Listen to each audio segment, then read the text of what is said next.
ધાનેરા શહેરમાં વીજ વિભાગની ઘોર બેદરકારી હવે સામાન્ય નાગરિકો માટે મોતના છટકા સમાન સાબિત થઈ રહી છે।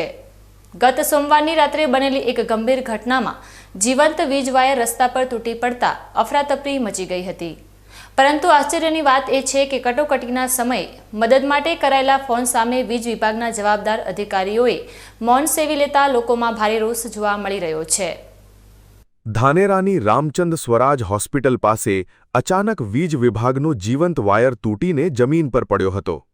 સદનસીબે તે સમયે નીચેથી કોઈ પસાર ન થતું હોવાથી મોટી જાનહાનિ ટળી હતી, અન્યથા કોઈ નિર્દોષ વ્યક્તિનો જીવ જઈ શક્યો હોત। આ ગંભીર પરિસ્થિતિમાં સ્થાનિક જાગૃત નાગરિકોએ તાત્કાલિક વીજ વિભાગના ઇજનેરથી લઈને હેલ્પલાઇન સુધી અનેક કોલ કર્યા હતા, પરંતુ લાંબા સમય સુધી કોઈ પ્રતિસાદ મળ્યો ન હતો। કલાકોની જહેમત અને લોકોના આક્રોશ બાદ માંડ વીજ પુરવઠો બંધ કરવામાં આવ્યો હતો।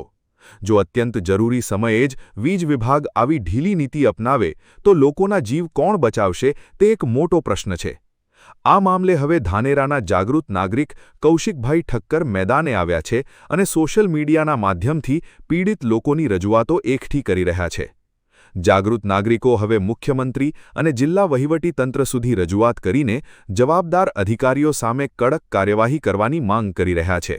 જો વીજ વિભાગ પોતાની કાર્યપદ્ધતિમાં સુધારો નહીં લાવે તો આગામી સમયમાં ઉગ્ર આંદોલન કરવાની પણ ચીમકી ઉચ્ચારવામાં આવી છે। કોઈપણ લાઇટનો ફોલ્ટ થાય, અહીંયા વારંવાર વીજ વાયર તૂટે છે।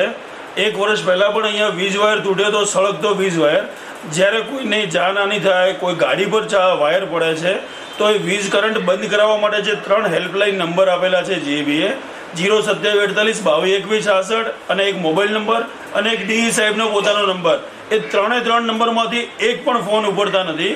વારંવાર અહીંયા લોકો જ્યારે અહીંયા લાઈવ જોવે છે ત્યારે ફોન કરે છે તો જીબીના એક પણ કર્મચારી દ્વારા ફોન ઉપાડવામાં આવતા નથી। જો ફોન ઉપડે અને કોઈની જાનહાનિ થાય તો વીજ પુરવઠો બંધ થાય તો આપણે એમને રોકી શકીએ। કોઈ સળગતું હોય તો ક્યારે વેપારી કે કોઈ પણ અહીંયા ચાલતો માણસ એને રોકવા માટે રહી જાય, વીજ પુરવઠો બંધ થશે। તો અમારા શહેરની એક જ માંગ છે દરેક નાગરિકની કે સમયસર હેલ્પલાઇન નંબર ચાલુ રાખે અને ફોન ઉપાડે, કારણ કે ધાનેરા તાલુકાની 3 લાખની આસપાસની વસ્તી છે અને અહીંયા માત્ર 4 કે 5 હેલ્પરો છે અને જીબી ડેપ્યુટી એન્જિનિયર એવું કહે છે કે હેલ્પર મોબાઈલ પોતાના ખીચામાં લઈને ફરે છે, તો પણ લેન્ડલાઇન ફોન છે જે 222166 એ તો ખિસ્સામાં લઈને નથી ફરતા ને। લાઈવ આપણે વિડીયો બતાવે તો 1 વર્ષ પહેલાં એમાં પણ એમને કીધું હતું કે અમે ભાઈ અમે નવો માણસ રાખી, એક હેલ્પર રાખીશું અને એક અમે હેલ્પલાઇન નંબર ખોલીશું, તો હજુ સુધી હેલ્પલાઇન નંબર ખોલવામાં આવી નથી। શું માંગણી જાગૃત નાગરિક શું થવું જોઈએ? આના માટે એક હેલ્પલાઇન નંબર જાહેર કરવો જોઈએ, 24 કલાક હેલ્પલાઇન નંબર હોવો જોઈએ અને એક જ ફોને કોઈ પણ તકલીફ થાય, ગમે ત્યાં વીજ કરંટ થાય છે તો જાનહાનિ થઈ છે, શું ધાનેરા જીબી કોઈને મરવાની રાહ જોઈ રહી છે કે શું?